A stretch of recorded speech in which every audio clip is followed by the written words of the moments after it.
Då sätter vi igång tycker jag och så får de som kommer in lite senare hoppa in när det blir möjlighet för det.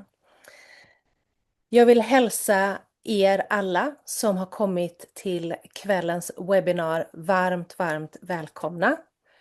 Jag känner igen några kära ansikten och många nya. Det är jätteroligt att ni är här när vi ska fira lanseringen av den svenska översättningen av boken Magnifikt Sex, lärdomar från extraordinära älskare. Så det är temat för kvällen som kommer bli jättespännande. Och jag heter Josefin Lassbo. Jag är förlagschef på Lassbo Valan som ger ut boken i Sverige och har jobbat med översättningen. Med oss här ikväll så har vi ingen mindre än doktor Peggy Kleinplatz som har skrivit boken tillsammans med kollegan Dana Menard.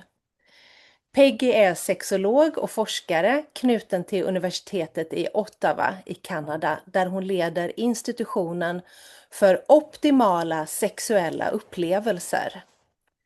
Den institutionen skulle man ha studerat vid kan man tänka. Ni hittar den i alla fall på optimalsexualexperiences.com.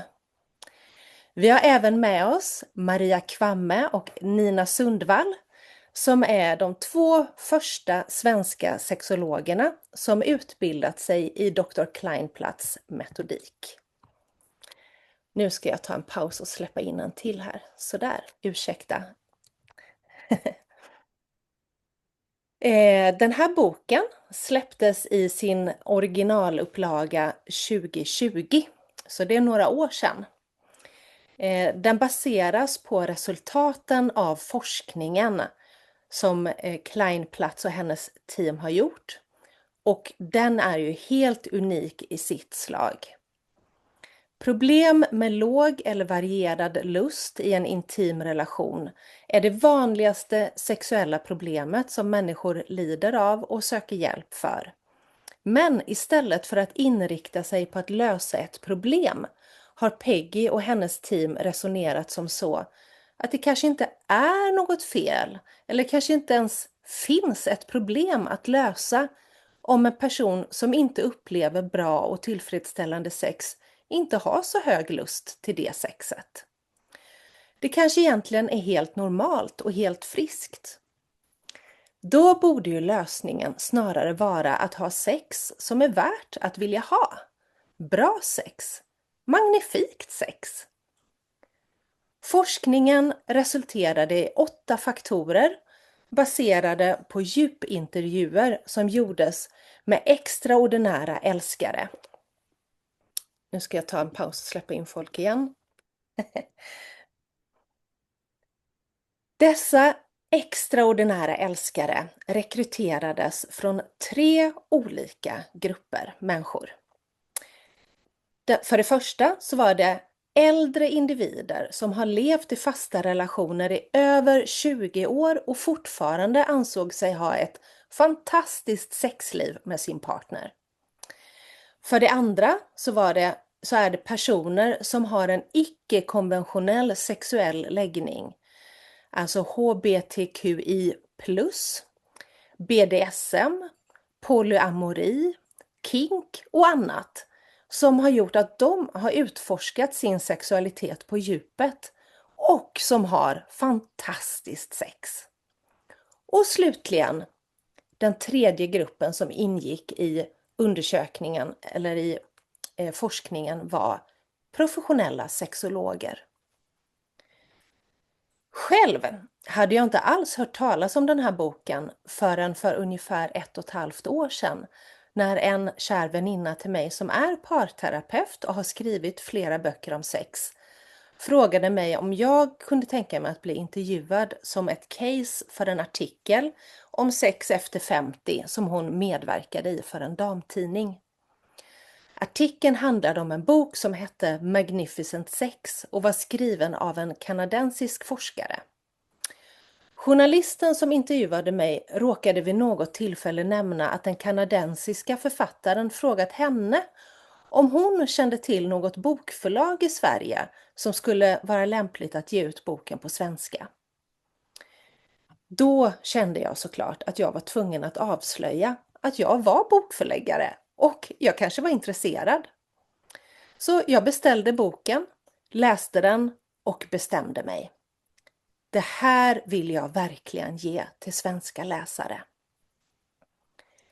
Som stöd i den beslutsprocessen och senare även i den dryga processen att gå igenom översättningen och granska den ur ett fackmannamässigt perspektiv hade jag 2 magnifika terapeuter från Malmö stads familjerådgivning. Och jag vill passa på här i direktsändning på lanseringsdagen att rikta ett stort och varmt tack till Karin Wulff och Lars Dannerup för ett engagerat och initierat samarbete med boken och inte minst för ert progressiva arbete med par. Nu ska jag ta en paus och släppa in folk igen.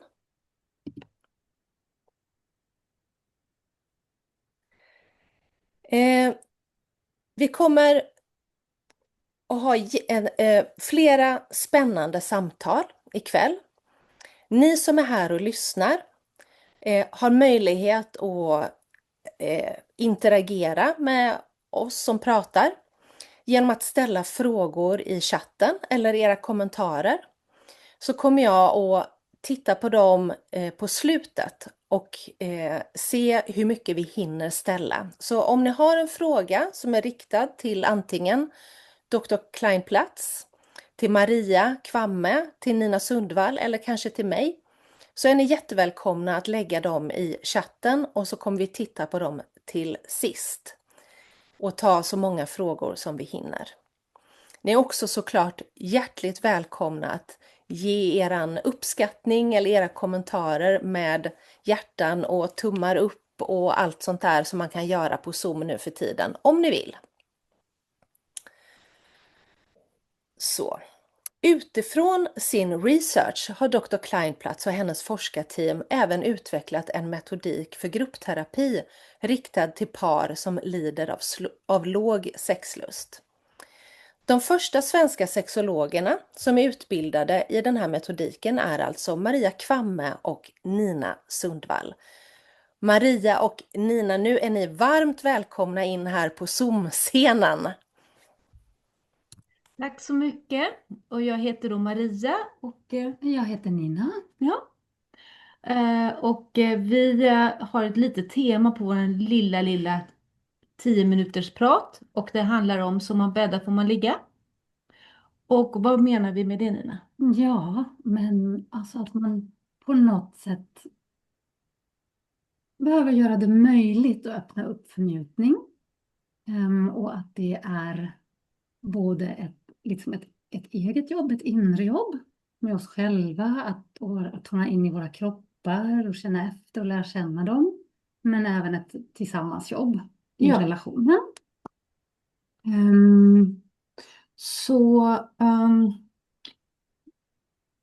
Vad jag förstått så menar Peggy, och det är därför hon har utarbetat den här gruppterapin. Delvis för att den kan hjälpa fler till en billig kostnad eller billigare. Kan ersätta många parterapitimmar. Och en av fördelarna är väl också att man ska känna att man inte är ensam i det här problemet. Ja, för det är ett jättestort problem.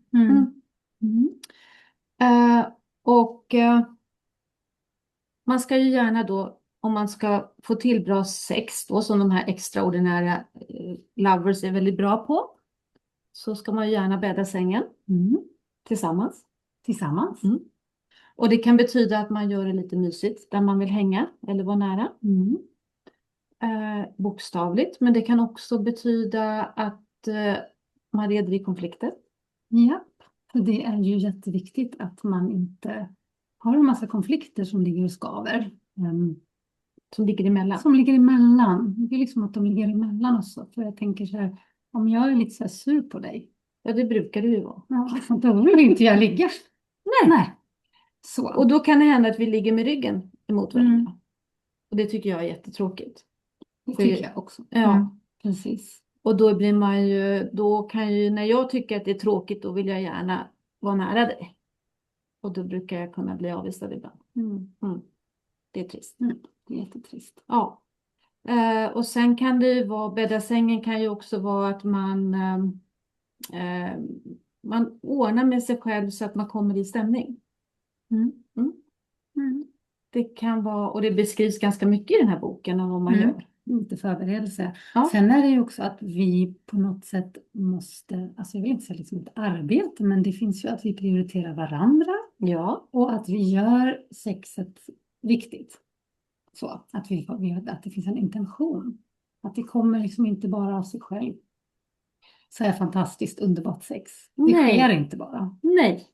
Och det är väl en av de här myterna också som Peggy tar upp, som står ganska mycket i vägen för många par. Att man tänker sig att bra sex eller sex generellt, det är något naturligt, så det ska komma spontant. Ja. Och helt av sig självt. Precis som det man tänker att det ska göra. Typ en fredagkväll. Ja. Ja, efter att vi har hämtat och lämnat barn. Kanske inte haft så mycket tid. Du var ju sur på mig i början av veckan till exempel. Och sen då, men vi vill ändå ha det där. Ja, men sen kommer fredagskvällen och Ja. då kanske man gör lite mysigt och så tänder man ljus. Och sen har man lagt barnen. Och du sen, vet, du brukar jag titta på dig. Ja, jag på ett vet. speciellt sätt. Jag vet. Okej. Och det är inte alltid att du är så sugen då? Nej, för då kan ju jag gå och känna att men vi har inte riktigt connectat. Vi har bara stressat. Liksom. Jag är ganska trött. Och så finns det en del i mig som säger, ja men det vore ju egentligen bra. Ja. Att ändå få ihop det där och ha lite sex. Det är bra för en relation och det vet vi alla. Ja, det är bra att göra det.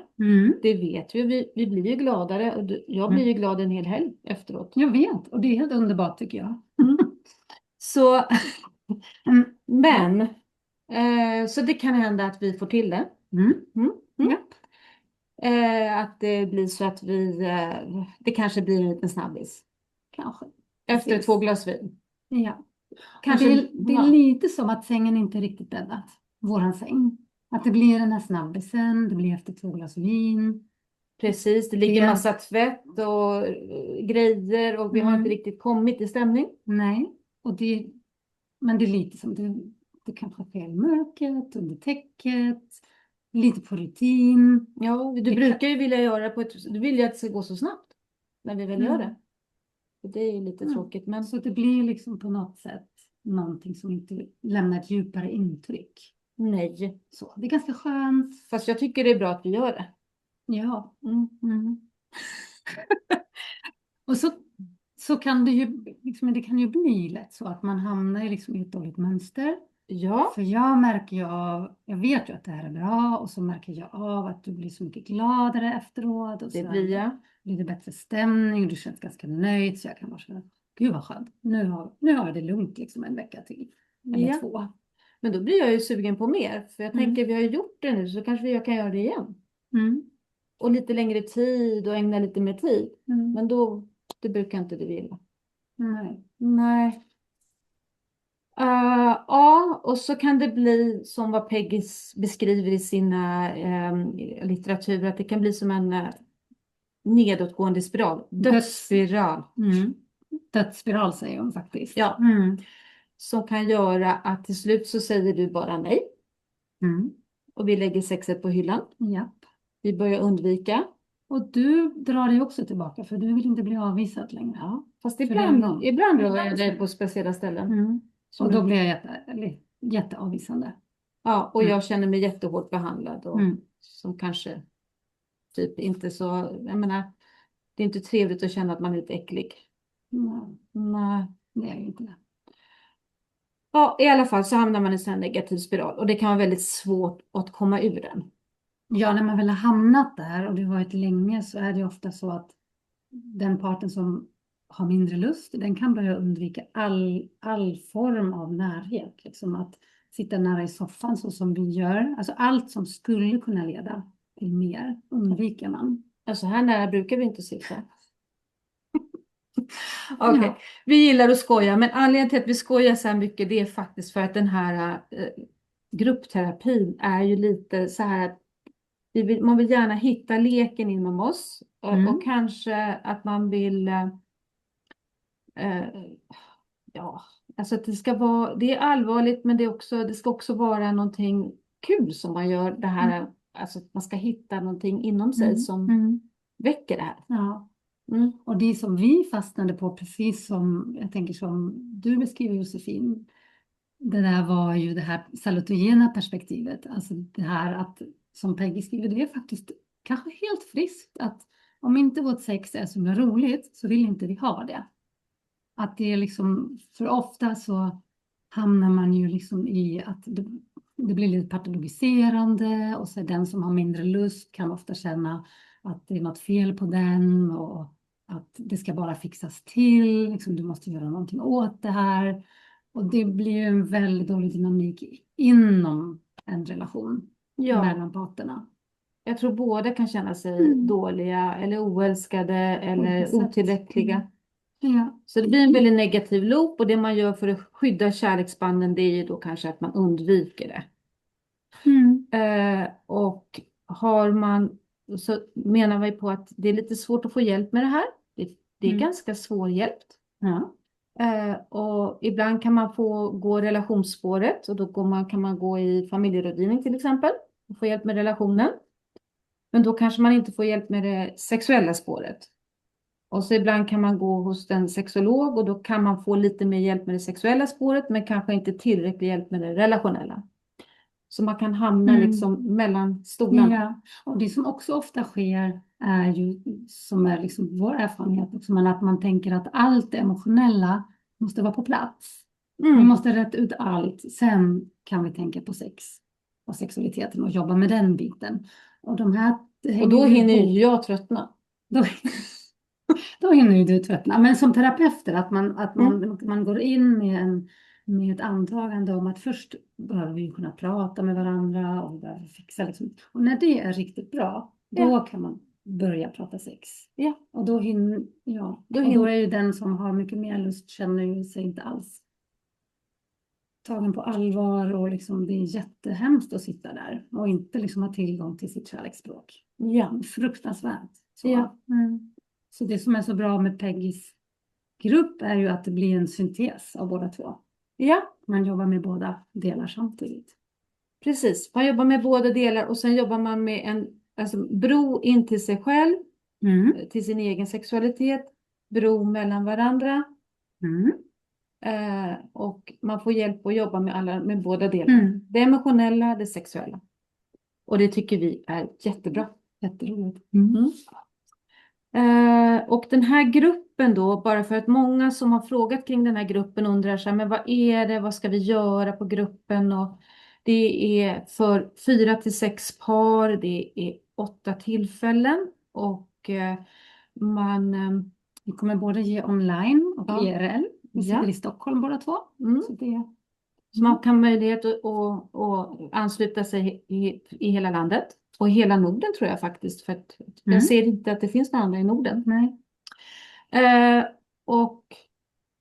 Så är det ju väldigt sträng sekretess.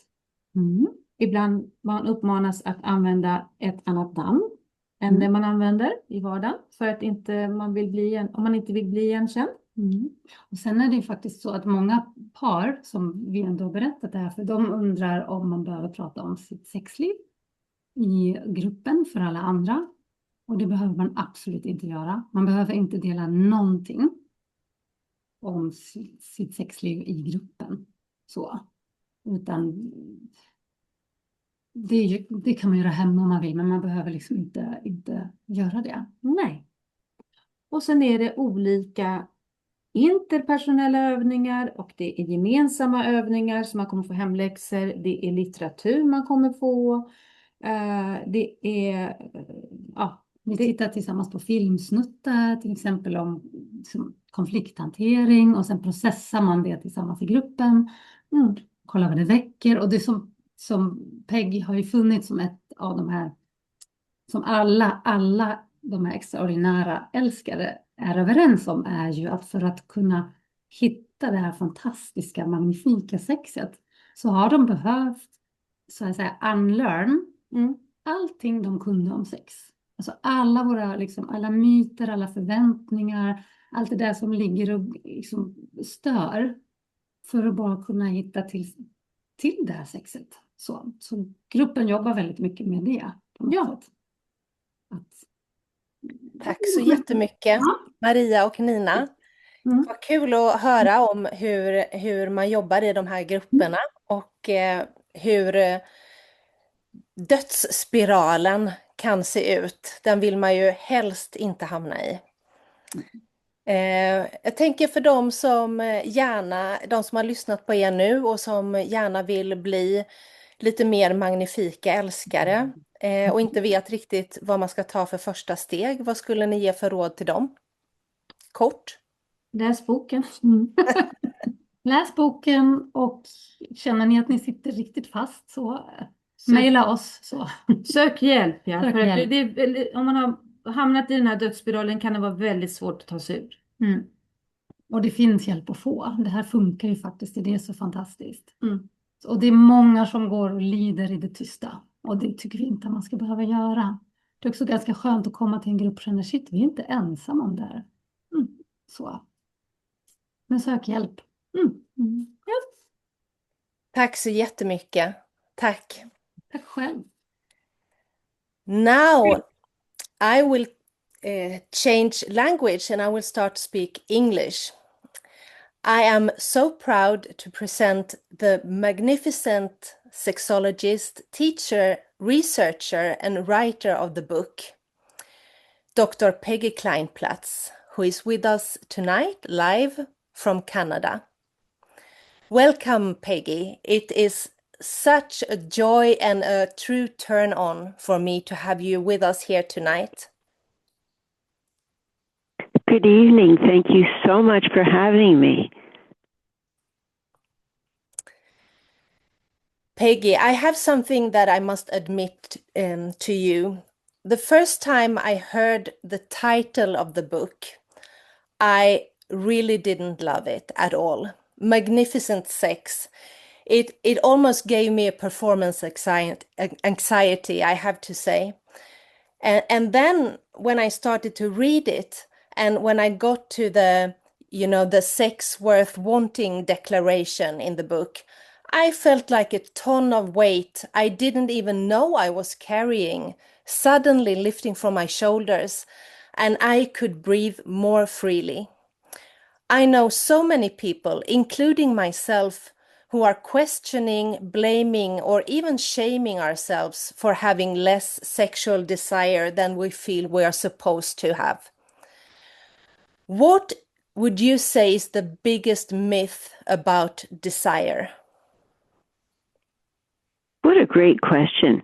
I would say the biggest myth is that we should feel it, period, in a decontextualized fashion. People expect that in the same way that if you haven't had a meal in several hours, you should be hungry. But sexuality, while experienced in the body, is always occurring in context, interpersonal, psychosocial, certainly in the context of how we feel about ourselves as well in our relationships. And therefore, it's not merely a question of physical appetite, though that's part of it.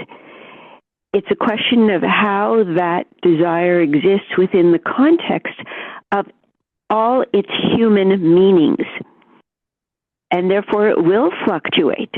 It's normal and healthy for desire to fluctuate, not merely in terms of how long has it been since you last were satisfied, but what would it take for you to want sex in this relationship, in this context, with this person tonight?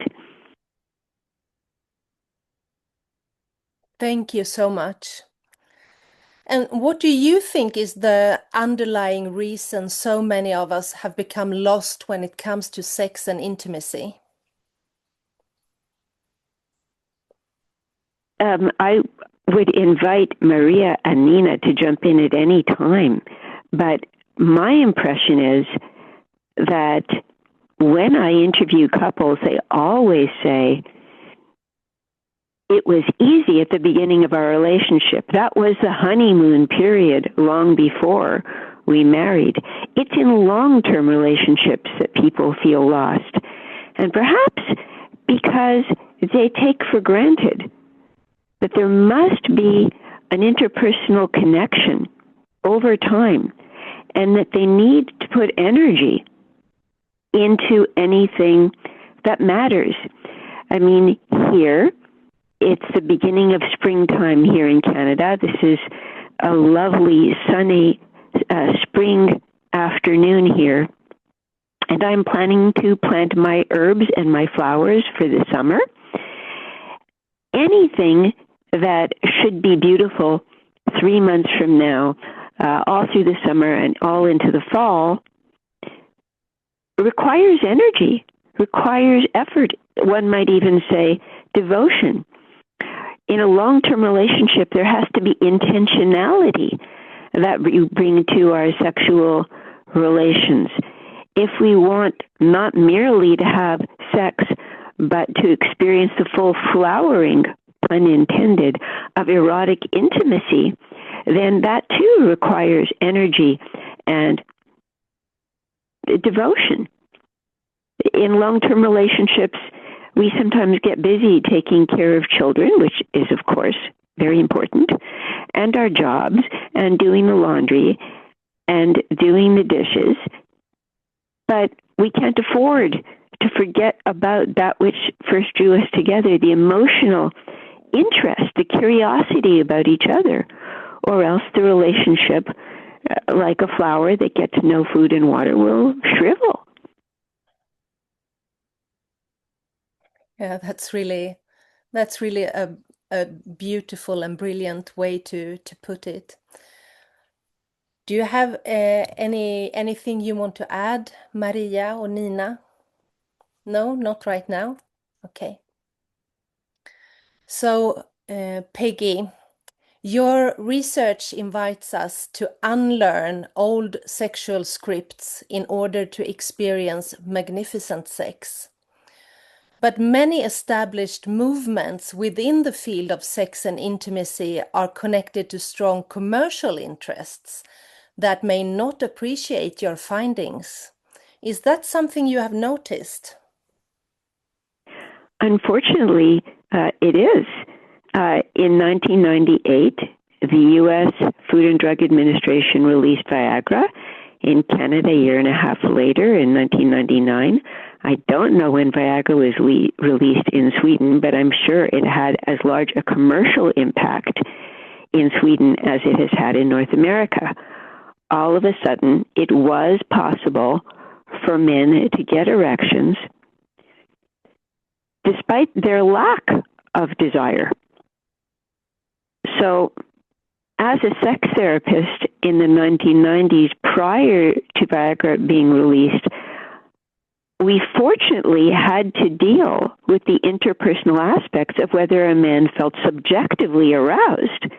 A man does not have erectile dysfunction if he is not feeling subjectively turned on, and therefore his penis wisely cooperates and sends a message to the body, I'm not really into this. So Viagra became a way of circumventing his inner world. And it became such a huge commercial success in its first few years that immediately all the pharmaceutical companies attempted to find what they referred to only half-jokingly as a little pink pill to correspond with the little blue pill. And of course, that has not happened. I mean, yes, there was a drug released in 2015 in the U.S. that has been erroneously referred to as the female Viagra, flibanserin, or in the U.S., Addy. In Canada, it has not sold at all. But the move remains, why should we have to put effort into our relationships? Shouldn't we be able to just swallow a pill? And men and women, people of all sexes and genders should be flooded with desire. It doesn't work that way. I mean, even Viagra only sold massively in its first couple of years. After that, we realized very quickly that half the men who got prescriptions for Viagra never filled the prescription.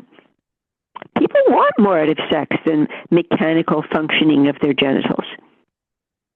So, yes, I think we justifiably want more pleasure, more eroticism, more connection. You're never going to be able to pay for that. Thank you. That's really interesting. And yeah, it gives me so many thoughts about like how whenever we want to cherry pick just the peak of anything, it loses its power. Like it's the climbing that you're also talking about in the book, like the climbing of the mountain, the different paths up the mountain that makes the view from the peak worthwhile, isn't it? Absolutely. There's something so powerful about sharing an adventure with someone that you really trust, where neither of you know exactly what the view will be from the peak of the mountaintop, only knowing that you're willing to take the next step together. That makes the act of climbing that mountain and discovering new peaks together an act of trust and an act of personal and relational adventure. It's very exciting, even though you don't know exactly what will be revealed when you get to the top. Yes. So I have a question to you regarding the extraordinary lovers you interviewed for your research. They are all outside the conventional norm of sexy in our culture. They are elderly couples married for 30, 40, even 50 years, as well as people practicing non-normative sex like LGBTQ+, BDSM, polyamory, kink, and so on. How come you picked these lovers? That's a great question. I've been in practice as a sex therapist for many years now, and I had noticed that it was those individuals who became role models to me of how they could make sex more and more fulfilling over time. I mean, sometimes I would see a couple who had been married for a lifetime, and they were now 75, 80 years old. It's like, what are you doing in my office? And they had been forced to reinvent sex by virtue of a heart attack or a stroke or something else that had happened in the body, and they had been required by life circumstances to re-envision sex itself. And it was such a privilege for me to be able to accompany them as they explored higher and deeper and more expansively. And that process taught me that those who are inside the box never get to go very far. But those who are forced to re-examine this thing we call, quote unquote, sex, were the ones whose journeys ended up being most fulfilling. And not just once, but repeatedly. So I wanted to learn not from the middle of the road, but from the people on the margins because they had more to teach. Does that make sense? Yes, completely. I get really emotional hearing you talking about this. It's so beautiful. So, what do you say is the most important thing that we can learn from these great lovers?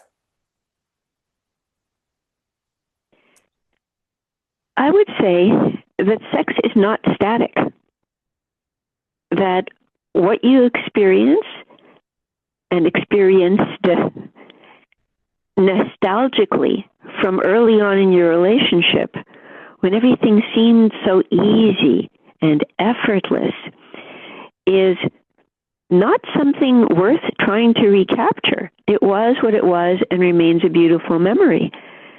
But the surest way to kill sexual desire is to do what worked, past tense, relentlessly, over and over. No, sexual fulfillment is dynamic.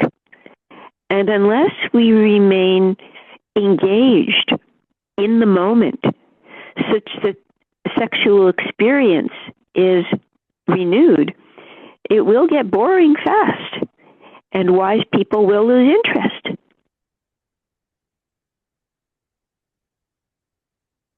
Thank And you. this is not about just, trying new positions or buying new sex toys. There's nothing wrong with that, but that's not nearly as exciting or fulfilling, let alone erotic, as remaining engaged with each other as we both change.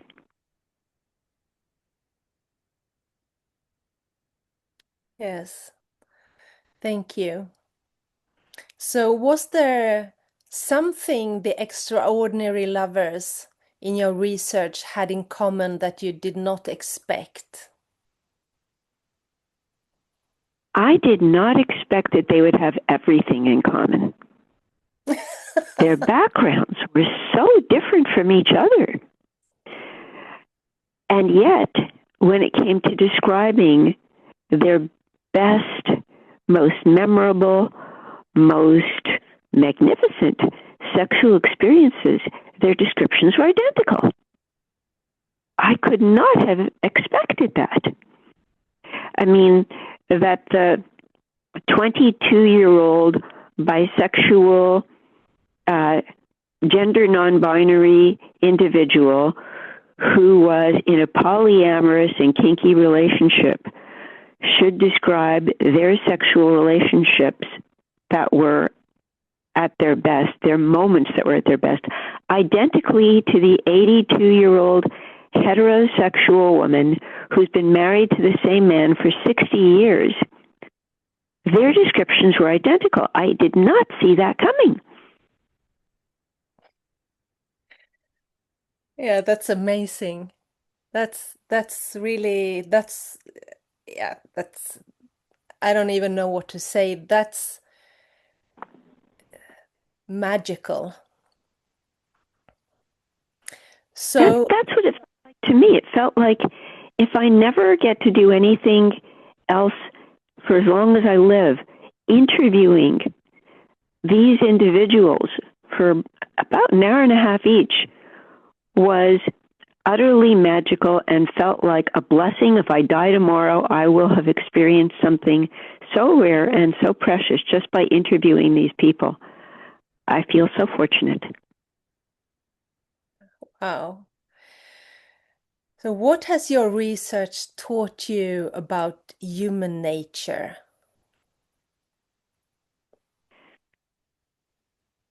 And it didn't teach me something that was foreign to me, but certainly reinforced for me that there's always room for more growth, more development.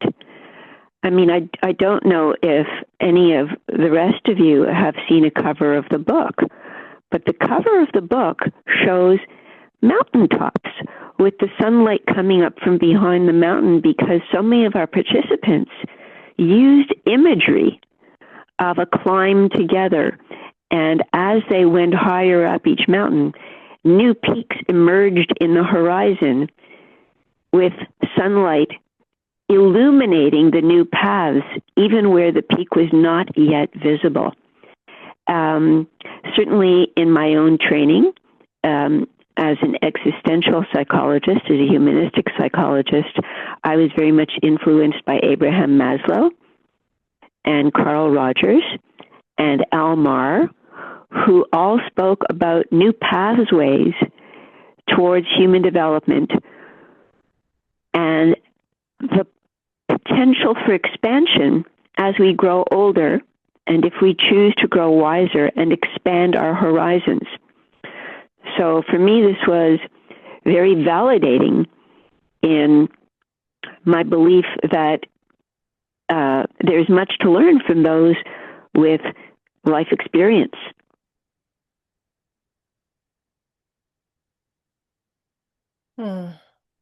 Thank you so Actually, much. I'll go one step further. I don't know what life is like in Sweden. I hear that in Sweden, older people are valued more than they are in, say, the United States. Canada, we're somewhere in between. But here, we tend to believe that sex is for the young, the beautiful, the able-bodied, and that's just wrong. That's incorrect. That's morally wrong. There's so much to learn from those who choose to grow with life experience. So Yes. I want to know all about the farther reaches of human nature. That was the name of one of Maslow's books. I want to learn about the farther reaches of human erotic intimacy. Yeah, thank you. I think that we have more or less the same image of like elderly people or disabled people or people who are not like beautiful and fit. So it's really a huge potential for learning and expansion in this area. Yeah. So Peggy, if I say to you tricks, toys, and techniques, what do you say? I would say that they are perfectly useful for perfectly serviceable sex. If you want sex that is adequate and you are having troubles having orgasms, new toys can help. I see a lot of people who are, for example, using antidepressants where their sensations are extremely dulled by the SSRIs. I don't know if you know the same acronym, in Sweden. Do you know what I'm talking about when I say SSRIs? I don't know the exact name for that in Swedish, but I think we all understand what you mean. Okay. So much sensation is limited, and sometimes toys can add extra vibration for people who literally need extra stimulation. New techniques can be useful for people who need a bit of mechanical excitement. If you want merely adequate sex and you're having inadequate sex, sure, these things can help. But they aren't going to get you beyond adequate sex. There's nothing wrong with them. I recommend new toys to people who are on medications that limit their sensation all the time, perhaps people who have multiple sclerosis or other diseases that affect sensation. And why not? Novelty is perfectly fine. But if you want deeply fulfilling sex, you're going to need more than that. You're going to need imagination from within, sharing with each other on a very personal and intimate level. I have no problem with pornography, but it's never going to be as exciting as your own fantasies. Yeah, that's true. Thank you. So the book was launched in 2020, some years ago. Is there anything new that you discovered since then that you would like to tell us about? Oh, yes, I'm so glad you asked. when we finished conducting our initial research and we began to present it publicly, our audience members would always say, so you've discovered some interesting things about some odd outliers. Does this have any relevance for the rest of us? And I had to answer honestly that that's an empirical question and requires an empirical answer. But my clientele were always most commonly seeking problems related to low desire, no desire, low frequency, no frequency, or sexual desire discrepancy. And I wondered if what I had learned from the extraordinary lovers could be of value to people who were very unhappy in their sex lives. And that remained an empirical question. So in 2014, our team began to apply the lessons that we were already learning from the extraordinary lovers to the people on my waiting list, couples who were suffering from sexual desire discrepancy, to find out if the lessons from extraordinary lovers were applicable and could actually change the sex lives of people who felt no sexual desire. And I'm pleased to report that it worked. At first, it was just the members of our team who were developing a therapy with the people on my waiting list, and it got rid of my waiting list and made me live happily ever after. But then we began to wonder if the lessons from the extraordinary lovers were not only transferable from them to the unhappy couples who were on my waiting list, were they transferable to other therapists who could then transfer these lessons to their own clients? And that, of course, is how I come to know Maria and Nina. So beginning in 2016, we started teaching therapists in other countries what we had learned worked with our clientele to see if we could expand our own reach and apply these lessons from extraordinary lovers to therapists around the world and to clients around the world. And sure enough, these were not just lessons from a few dozen odd individuals. These were lessons that could enhance any couple's sexual relations if they wanted to put in the time and effort and intentionality to growing their own sex lives. And to me, that seems very precious. Yeah, indeed, indeed. And I counted, actually, I went to your website the other day and counted the number of therapists and sexologists that you educated from different countries. I think it's now 10 different countries and well over 100 therapists who are now applying these methods with their own clients. So it's spreading like rings on the water in a beautiful way. I didn't realize there were so many. You just made my day. It's actually 110. Wow. Yeah. And with Maria and Nina, we have the two first in Sweden, and that's amazing. I'm honored to collaborate with them and with you. Thank you so much. I have one last question for you, Peggy, and then we will have a look if there are any questions in the chat. So after all these years of research, what gives you the most hope? What gives me the most hope is what I've observed doing the group therapy. Because I'm in Ottawa, the capital of Canada, I work with a lot of people who served in the military previously, and that means they're typically trauma survivors. I also work with a lot of survivors of child sexual abuse and incest. Roughly 70% of my clientele are trauma survivors of one kind or another.